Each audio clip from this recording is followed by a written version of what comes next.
Yeah, I am so tired. And I am so sorry. I did the whole recording and I forgot to hit record. So now I'm gonna be coming to you probably with a little lackluster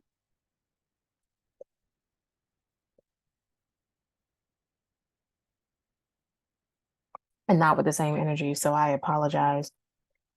The little lip gloss on and let's get into this Blue Beetle.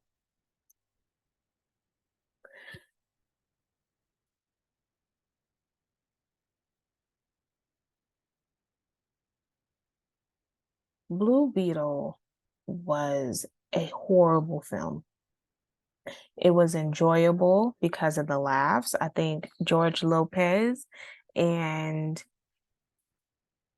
George Lopez and the grandmother were George Lopez was the uncle and the grandmother, I don't even see the grandmother's name. I don't see the grandmother's name. That's horrible. Oh, Adriana Barraza. She played Selena, the the the the woman who was she played the woman who killed Selena in the Jennifer Lopez's movie. They did save the film in the sense that it was pleasantly funny, but the entire movie was built off of stereotypes. And I'm gonna be honest, I don't know if this is a good move.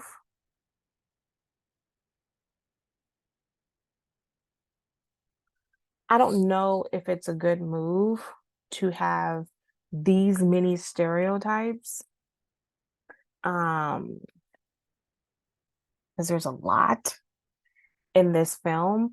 And I mean, it was stereotype after stereotype. Every Mexican trope was in this movie. Like from the uncle who has the over maxed out car to the fact that these people that his family crossed the border, that he's a him and his sister first generation who was born in America. And so they're not dreamers. They do have their papers. So like that conversation comes up about having their papers and the fact that you don't want to attract too much of attention. You're living in a neighborhood where a lot of people probably are on the verge of possible, or in hideout of a possibility of deportation. They're renting a house. So they don't have ownership in anything. I struggle with the fact that he comes home from the in the very part of the movie. I was like, wait, I thought they were in a different country. So he goes to Gotham City University. So I was like, okay, so and then they make reference like, oh, so this is like Blue Beetle hideout. Oh, this is like a Batman hideout, kind of a thing. So they are fully aware that Batman exists. I mean, this is definitely not a huge threat to the point where you would assume that some other superhero would show up. Like I had no assumption, did not really care that another superhero came. Like I wasn't looking for that at all. But because he has absolutely no connection to anything, it's just like Black Lightning to me. And how I was complaining about how Black Lightning at one point somebody should visit the man. But um and that's on the CW. And I bring this up because this is a CW movie. Like I mean the effects are CW level, the storyline is CW level. Let me get back to the first part of the movie. The first part of the movie, we kicking it off with him coming home from college. And it's like, okay, I'm sorry. You're coming home from college?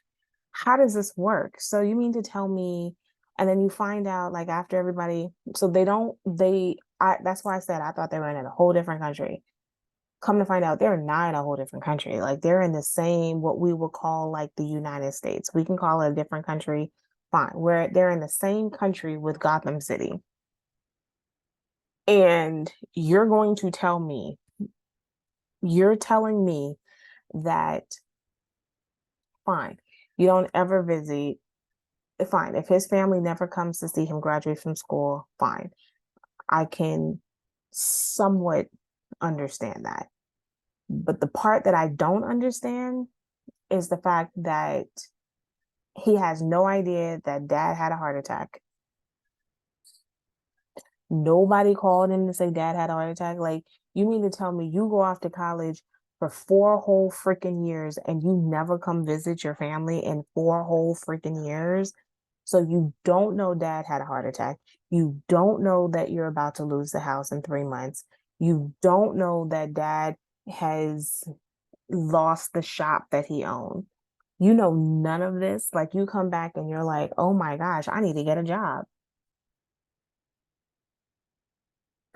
So I don't, I'm not upset at the concept of him coming home thinking he's going to have this great job, and he comes to find out that he has to work with his sister in a service department.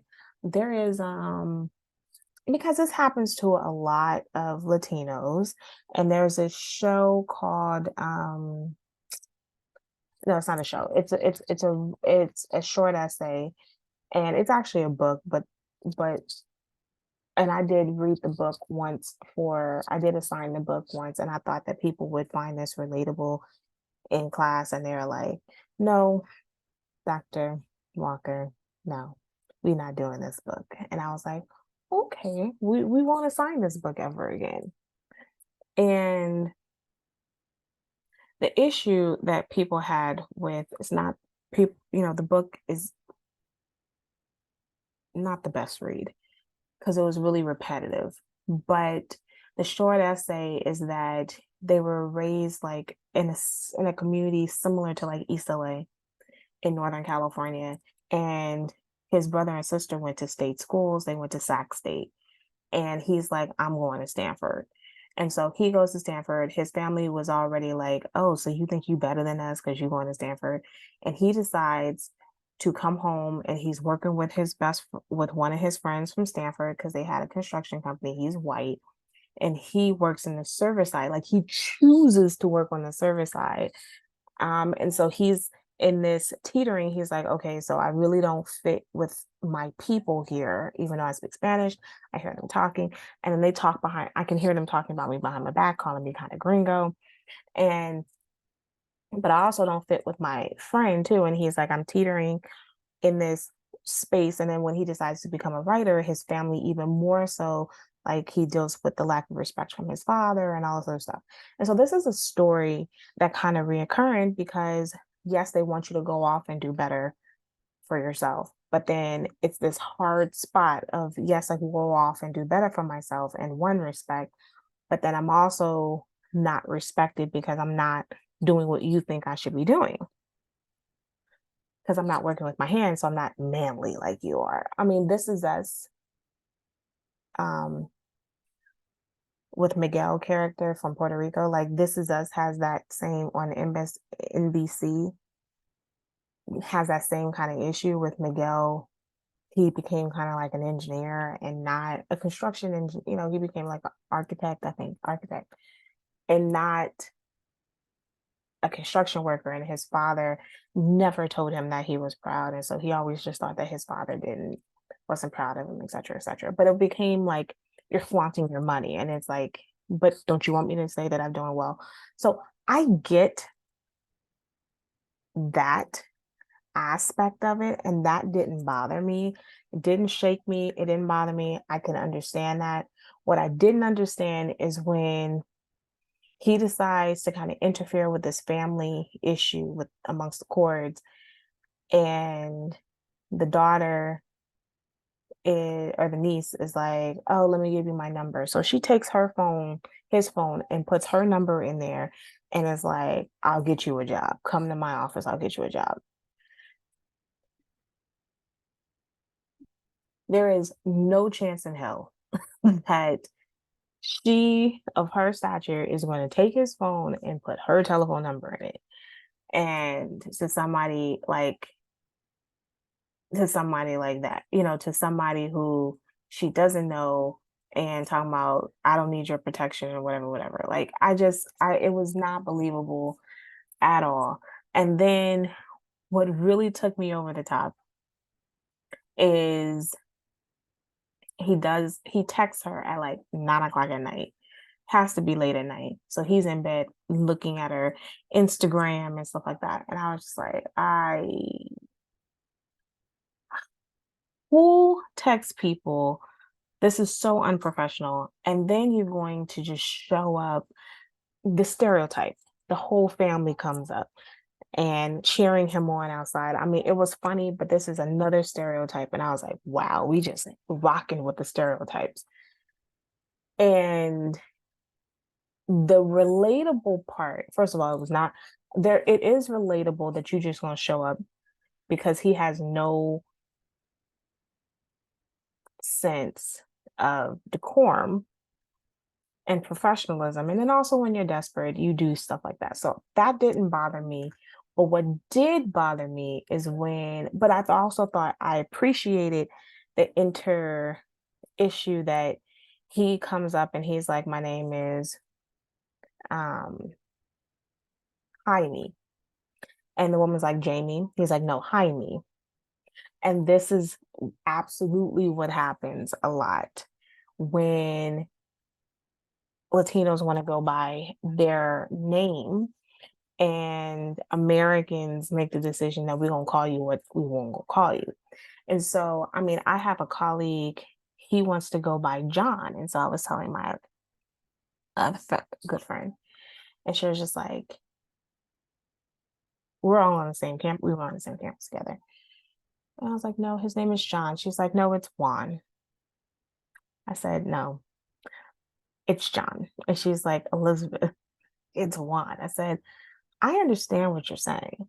And what you're trying to tell me is that it's Juan because that's what his mother would name him because he's Latino. But I'm trying to explain to you that he doesn't go by Juan. He goes by John. And she's like, huh. So there is a tension of what name you should go by, and Latinos who adopt the Americanized name and not the Latino name. So look, I thought that was nice. I thought that was a nice touch in looking at these issues. Um, I do think that they hit a lot of things over the head when it comes to deportation, trying to make a statement here on what this actually looks like and who looks more inhumane. Like I understood that. Um,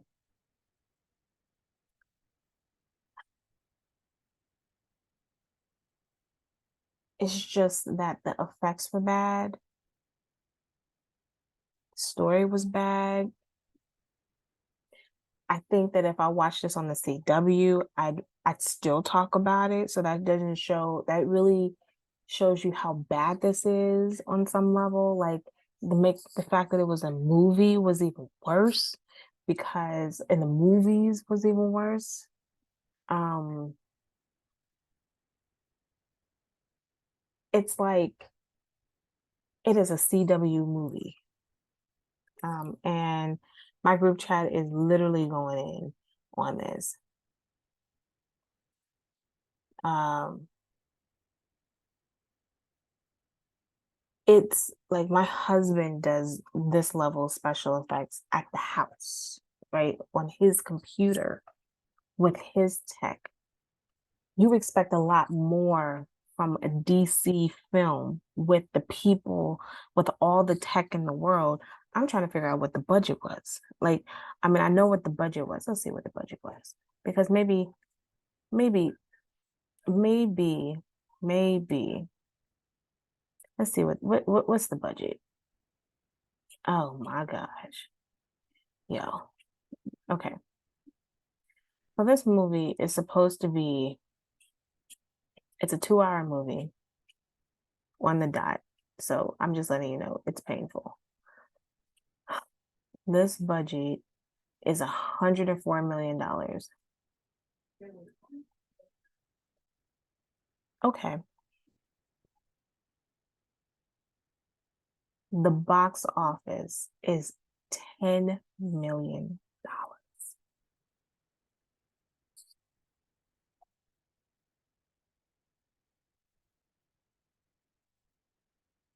Let me tell my group chat right now.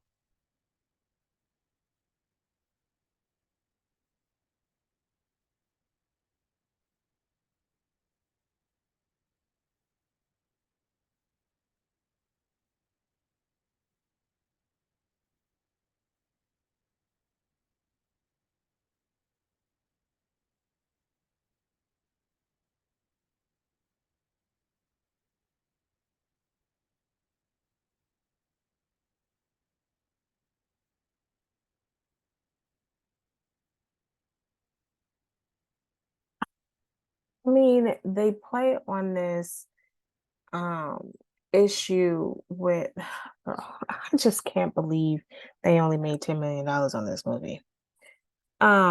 They played on the issue of like America being in Cuba and um and the grandmother was involved in that revolution, and I'm just like,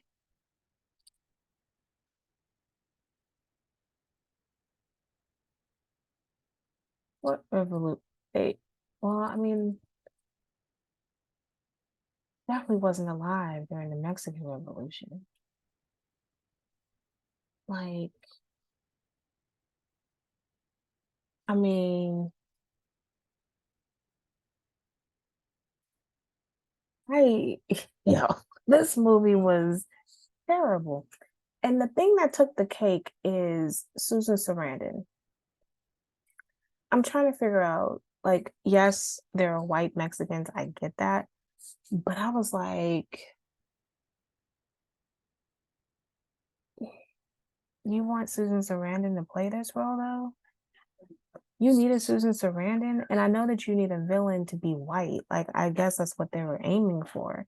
In the entire film that's casted by every single Mexican, most main characters are all Mexican, including Cord, the daughter, then or is played by at least, okay, let's put it up here. Let's go back.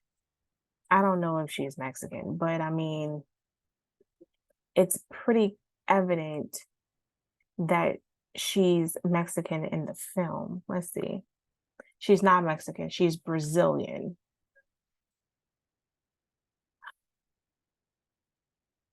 But Susan Sarandon is white though. So I'm like, okay, so is the mother, so you're saying that your father is white, Cord, and then he married a Mexican? I just thought this movie was trash. And I think I was astounded by how bad this movie was. I didn't know she was 5'7". Wow, she's pretty tall. Oh my gosh, her sister is gorgeous. No shade, but I mean her sister is really, really gorgeous. She looks better than Bruna. No, I mean, not to be rude, but I mean, this is her breakout movie for sure. Like a breakout movie in America because most of her movies are in telenovelas. So I think it's awesome. And then her sister is much more of like a social media influencer, but I mean, she is gorgeous. Hmm. Her name was Luna uh Marquezine.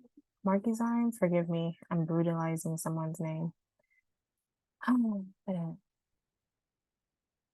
I mean, George Lopez was absolutely a, was entertaining.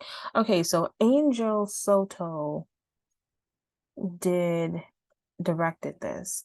And okay, so he is Puerto Rican. I look, I am not of the culture, so I don't know what is appropriate and what is not. I did see the Menudo Forever Young. That was a very good movie. I didn't see Charm City Kings. I wanted to see that. I don't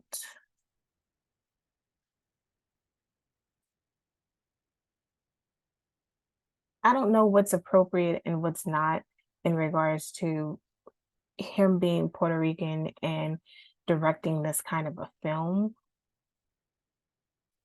Um, but all I do know is that it is horrible. And I do think that you should go though and see the movie. I do think that you should absolutely go see the movie because I do think that you should support them. Like I think and hopefully more movies that are much better will will come out that supports the culture. Like I am, here for supporting, the culture and diversity in film, but I am also going to tell you like it is, like it's an enjoyable, horrible film. And I don't know if I mean, I think that you should go watch this on a Tuesday when it's a $5 movie day. And I did not go see this in Dolby because I didn't want to spend any more money on this because I had an expectation that this movie was going to suck. I just didn't think it was going to be this bad. And, The Flash is better. And that's in my group chat, they said Wonder Woman 84 is better. There are two after credit scenes.